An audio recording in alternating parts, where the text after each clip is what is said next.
देखिए फ्रेंड, ये हम होममेड माजा बनाए हैं। पक्का आम, कच्चा आम को पीसकर इसको छान लिए। इसमें 2 चम्मच 3 चम्मच चीनी दे के आप पका लीजिए, उसको छान लीजिए और पानी डालकर इसको तैयार कर लीजिए। इसको ठंडा होने के लिए हमने जग में रख लिया था।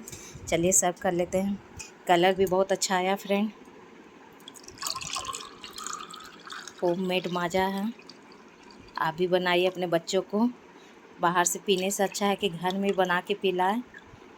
नो फेल माजा है, कभी फेल नहीं होगा। ये को बना के देखिए, मेरी गारंटी है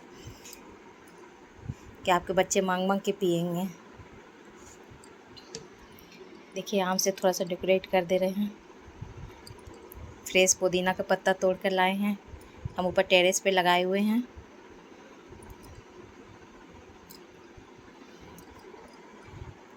फ्रेंड लाइक करें, शेयर करें कि मेरा होममेड माजा कैसा लगा आपको।